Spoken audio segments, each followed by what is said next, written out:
వాక్య ధ్యానం కొరకు కీర్తనల గ్రంథము 126వ కీర్తన 5వ చరణంలో రాయబడిన మాటను చదువుకుందాం.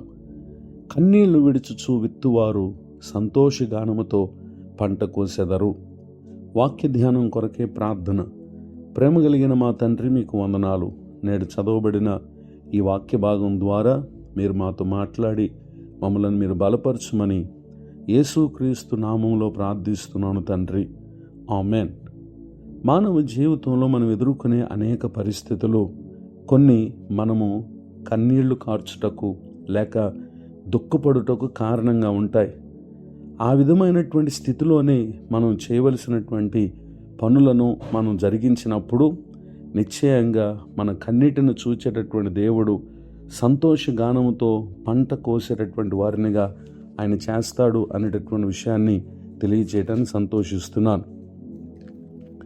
ఎస్తేరు గ్రంథము 4వ అధ్యాయము 14వ వచనం మొదలుకొని రాయబడినటువంటి వాక్య భాగాల్లో యూదా ప్రజలకు అహష్వేరోషు అనేటటువంటి రాజు పరిపాలిస్తున్నటువంటి దినాల్లో వారు ఎంతో శ్రమను ఎదుర్కొన్నారు.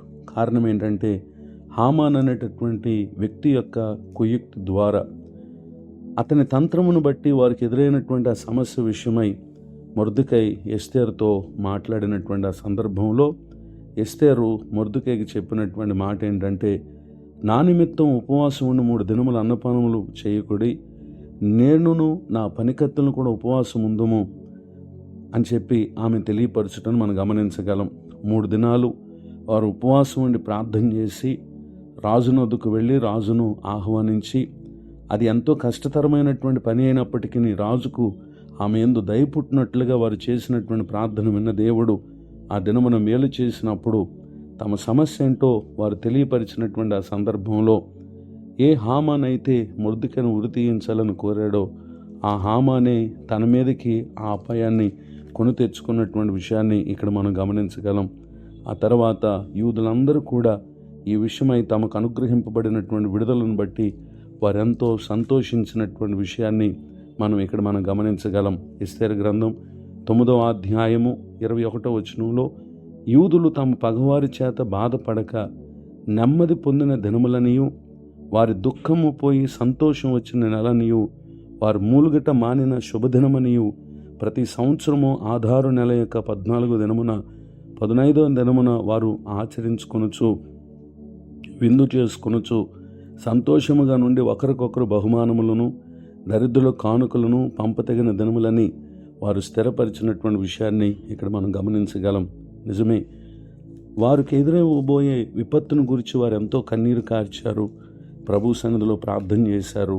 దేవుడు ఆశ్చర్యతిగా వారు సంతోషించి దేవుని స్తుతించేటటువంటి గొప్ప భాగ్యాన్ని వారి జీవితాలకు ప్రభు అనుగ్రహించారు. గనుకనే 30వ కీర్తన 5వ చరణంలో రాయబడిన ఆఖరి వాక్యంలో సాయంకాలమున ఏడుపు వచ్చి రాత్రి ఉండినను ఉదయమున సంతోషము కలుగునని దేవుని యొక్క వాక్యం తెలియపరుస్తూ ఉంది. ప్రస్తుత పరిస్థితి అది సాయంకాలం వంటిది కావచ్చు. నిశ్చయంగా నేడు కార్చేటటువంటి కన్నీటి అంతటికీ ఆయన సన్నిధిని విజ్ఞాపనం చేసేటటువంటి వారికి ఒక ఉదయం ఉంది. ఆయన మిమ్మలను సంతోషింప చేస్తారు. ఈ దీవెనలకు నా ప్రియులకు మీరందరూ పాత్రలు కావాలని కోరుతూ ఈ మాటలు ముగిస్తున్నాను. ప్రార్థన. ప్రేమ కలిగిన మా తండ్రి, మీకు వందనాలు. నేడు విన్న ఈ మాటల ద్వారా మా ప్రియ సహోదరి సహోదరులు అనేక సంవత్సరాలుగా దేనిని గూర్చి వారు చింతిస్తూ దుఃఖిస్తూ కన్నీళ్లతో ఉన్నారో మీ తట్టునకు చూస్తున్నటువంటి నీ బిడ్డల జీవితాలలో ఉన్నటువంటి ఆ దుఃఖమంతటిని తొలగించి వారికి మీరు అనుగ్రహించబోతున్నటువంటి సంతోషాన్ని బట్టి స్తోత్రం. దైవజనులను వారి కుటుంబాన్ని పరిచయం దీవించండి. కృంగిన వారిని దుఃఖితులను ఆదరించి ఓదార్చమని మిమ్మల్ని వేడుకుంటున్నాను. మరి యొక్క నూతన సంవత్సర దయాకిరీటాన్ని పొందినటువంటి మా ప్రియుల పట్ల ఆశ్చర్యకరమైనటువంటి మీ కార్యాలు ఈ నూతన సంవత్సరం వారి ఎడల జరిగించమని వేడుకుంటూ ముందున్నటువంటి కాలమంతా మీ కృపాక్షణలు ప్రతి ఒక్కరికి దయచేయండి. యేసుక్రీస్తు నామములో ప్రార్థిస్తున్నాను తండ్రి. ఆమెన్. తండ్రి అయిన దేవుందయ్య, కుమారుడైన యేసుక్రీస్తు కృప, పరిశుద్ధ ఆత్మదేవుడు మనందరికి తోడే నడిపించునుగాక. ఆమెన్.